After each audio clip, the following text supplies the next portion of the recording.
Step 17, looking at your discretionary expenses. So yes, here we are, the bane of your existence, the source of evil in your bank account, the money that you're spending that you shouldn't be. That is what a discretionary expense is. Yes, of course, a bit of a flair for the dramatic there, but yeah, it's definitely where people start when they start to look at someone's budgets, how they're spending their money, is to say, what are you spending your money on that you don't need?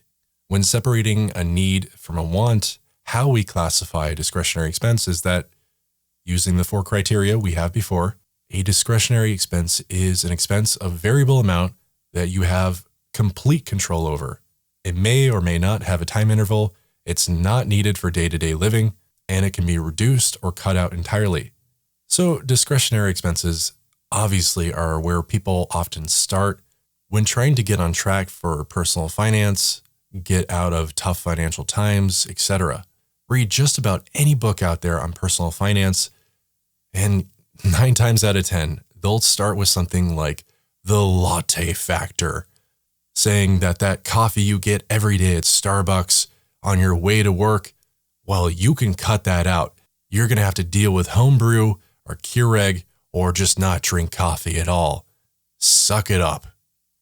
And yeah, like I covered earlier, I don't exactly buy that is the place to start for trying to get someone on track for financial independence, because often discretionary expenses are where we derive happiness, the only place we derive happiness in our life.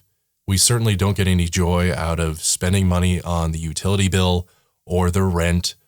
And there's definitely a dopamine difference between spending $50 on gas versus spending $50 at the bar.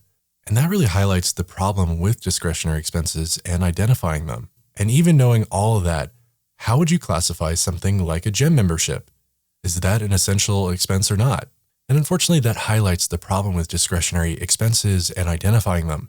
There are such things as essential discretionary expenses. For example, is a gym membership essential or not? Well, if a gym membership is essential for you to be healthy and you use it pretty frequently, I might even classify that as a fixed expense. If your cell phone plan is something that is essential for your social life and your job, or you just couldn't imagine life without it, well, that could easily be a fixed or variable expense depending on how they bill you. The thing is, there's no perfect answer as to how an expense should be classified. We're not here to boil the ocean, make you feel like you have to be some sort of financial analyst and debate the questions of, well, are clothes a discretionary expense or are they essential? What are they? No, we're not here to do that. We're here to simply split your expenses up into 3 loose categories so we can better understand what is essential, what is not, and what sort of falls in between. So for the Step 17 Ready Set Plan, I just want you to have an understanding of those things that you spend money on, which are essential, maybe not, and how you know the difference between the two.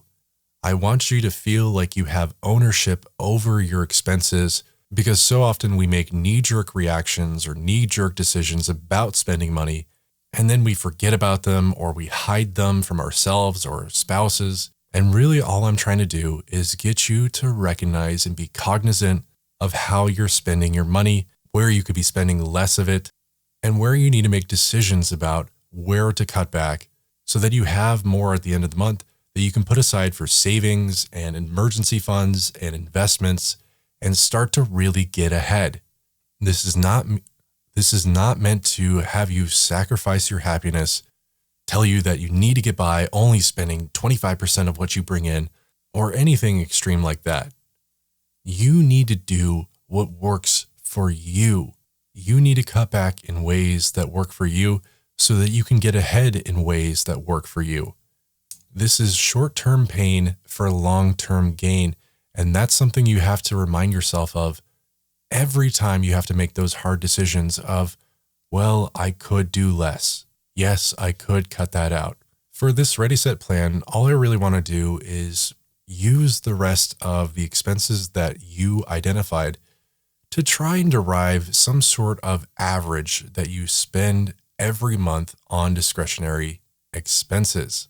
In this way, we should have three distinct categories: what you spend on the essential, the fixed expenses, what you spend on the flexible, the variable expenses, and what you spend on the non-essential, the discretionary expenses. Generally, what you're spending your money on should fit into one of those three categories, or at least be on the fence between two of them. With that all settled, you've done a great service to yourself by better understanding where your money is going to. Trust me, this is a big step for you, and it's something that you should be doing often, because your money shouldn't be going into a black hole that you never see again when you spend it. You need to take ownership and you need to recognize where your money's going, and this is a big step towards that. But if you've been paying attention, you might have noticed that we've left out one key important category for where your money can possibly go month to month. And that category is savings. This is the money that you're putting aside that will survive month to month because it lives in a savings account or an investment or some sort of asset. So let's go into that and talk about savings as part of your expenses.